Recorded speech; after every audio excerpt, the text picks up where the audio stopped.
No, no, no, no. Ito, nag-play. Try mo na kayo ang target. Try mo na.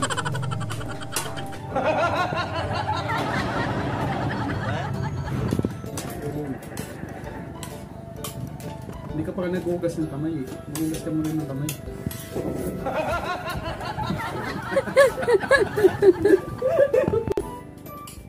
Hindi nga nagbabayad ng pagkain. Nag-ano ka pa. Bayad ka kasi. Bayad ka. Ano to? Resort? Resort? Kalenderya? Tapos lalang mo tayong bunganga ko. Hindi, gaganunin lang sa'yo. Huwag lang kayo tatawa. Walang tatawa kasi magdadasal nga yan. Okay na? Ay, wait lang. Papanang natin ngayon yung mga busy sa email. Kasi gusto nyo, tatawagin na lang pag kakain. So ngayon, papakita natin sa kanila kung ano ang lasa ng sabaw na to. No, no, no, no. Sobrang init pa naman. Gawang tuloy.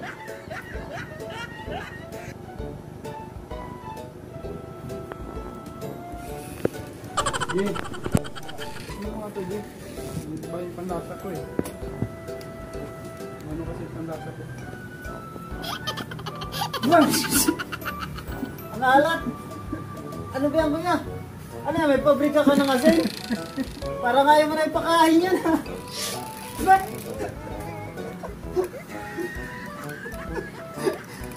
Man down. Saan si Bodos? Di ba alam ko yan? Huwag ka magano, huwag mo sabihin na prank kita.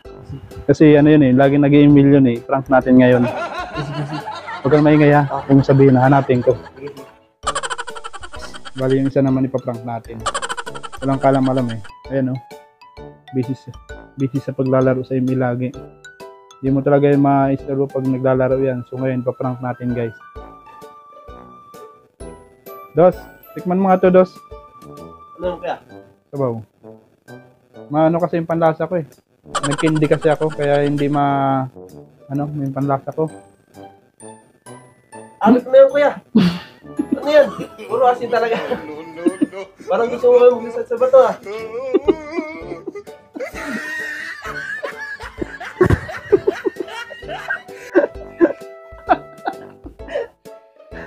Two down.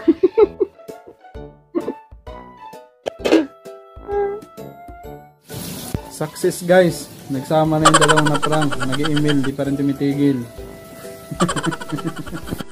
Ayos. Success yung prank natin. Na-prank na naman natin sila. Na walang kalam-alam guys. Salamat.